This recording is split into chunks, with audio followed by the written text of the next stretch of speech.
우리는 하나님을 기쁘시게 하는 존재들입니다. 애초부터 그렇게 지어진 것이죠. 이 세상 모든 만물은 하나님을 기쁘시게 하기 위해서 지어졌습니다. 그러면 우리는 어떻게 하면 하나님을 기쁘시게 할 수 있는지 고민하고 나누어 보도록 하겠습니다.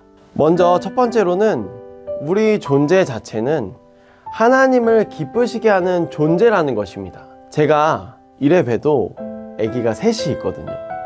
그런데 이제 아기들을 돌보다 보면은 그 아기들이 사실 할 줄 아는 게 그렇게 많지 않아요. 그냥 밥 먹는 것도 잘 못합니다. 다 흘리고 난리가 나는데, 그럼에도 불구하고 그 아기들이 아무것도 하지 않아도 그저 잠만 자고 있어도 제 안에 샘솟는 그런 기쁨들이 있습니다.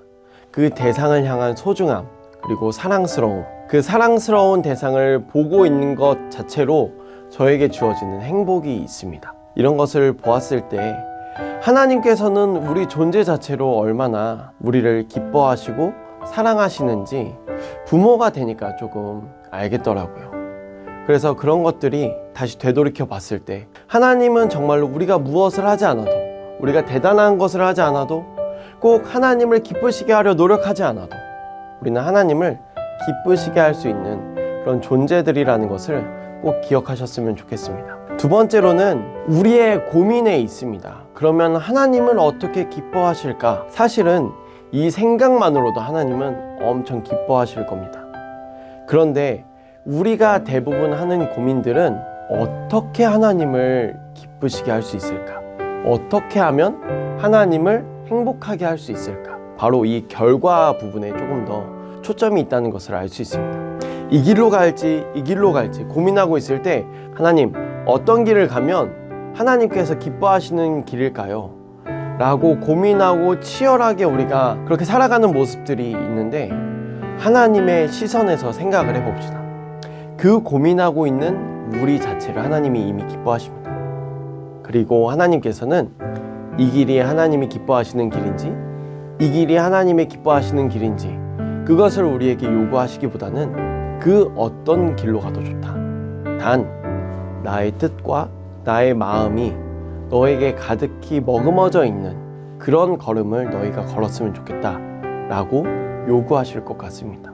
조금 더 쉽게 얘기하면은 하나님께서는 우리가 이 길로 갈지 이 길로 갈지, 어떤 길이 하나님께서 기뻐하시는 길일지 선택을 두고 하나님께 우리가 부단히 기도하고 애쓰는 것보다 내가 어느 길을 가든 하나님의 시선에, 하나님의 마음에 부합한 그런 길을 가는 것을 더 기뻐하실 것이라는 겁니다.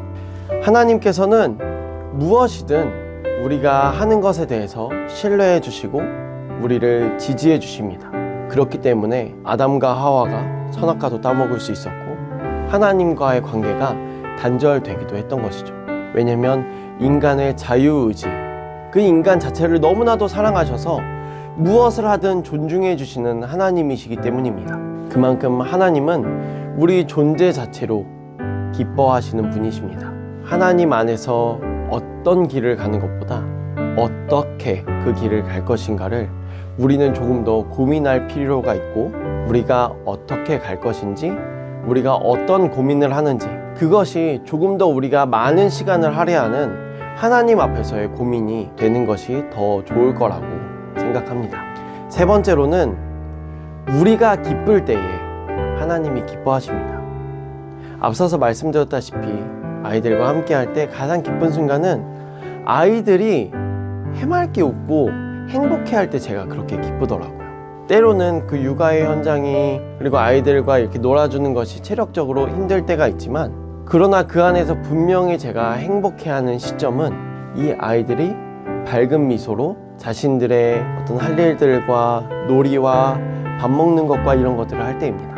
그래서 하나님께서는 아마 이런 부분을 우리에게 성경을 통하여서 말씀하셨는데, 데살로니가전서의 말씀입니다. 5장에 보면 항상 기뻐하라, 쉬지 말고 기도하라, 범사에 감사하라. 이것이 바로 하나님께서 우리에게 기대하는 일들, 기뻐하시는 일들이라고 이야기합니다. 그러면 우리가 이 부분을 생각했을 때 어떻게 하면 항상 기뻐할 수 있을까? 항상 기뻐하는 게 가능한가? 항상 쉬지 않고 기도하는 것이 가능한가? 이런 것들을 우리가 생각해 보면은 이 성경 안에서 이야기하는 다른 맥락과 다른 방법이 분명히 있을 거야 라고 생각하지만, 아쉽게도 정말로 말 그대로 항상 기뻐하고 쉬지 말고 기도하고 모든 일에 감사할 것을 하나님께서는 원하시고 계신다는 것이죠. 그러면 우리가 어떻게 기뻐해야 하냐? 우리가 때로는 힘들 때라도 기뻐할 수 있습니다. 굉장히 모순적이고 역설적인 표현일지 모르지만 우리가 슬플 때에도 기뻐할 수 있습니다. 눈물 흘릴 때에도 기뻐할 수 있죠. 그것은 우리 안에 계시는 그리스도의 그 놀라우신 십자가 복음을 가지고 있을 때 우리가 겪는 상황이 때로는 너무나도 힘들고 고되고 우리에게 지침을 주기도 하지만, 우리가 그 모든 것들을 잘할 수 있는 것은 그리스도 안에 있는 그 십자가 복음 때문인 줄로 믿습니다. 저 역시도 목회자로서 교회의 많은 일들을 이제 하게 되고 배우게 되고 그러고 있는데, 그 안에서 때로는 너무 많은 고민이 될 때도 있고 때론 그것들이 저에게는 큰 부담으로 다가올 때가 있습니다. 그럼에도 불구하고 제가 분명히 이야기할 수 있는 것은 그 안에 제 마음에 기쁨이 있다는 것이죠. 제 마음에 소망이 있다는 것입니다. 그렇기 때문에 저는 이 일을 계속 하게 될 것 같습니다.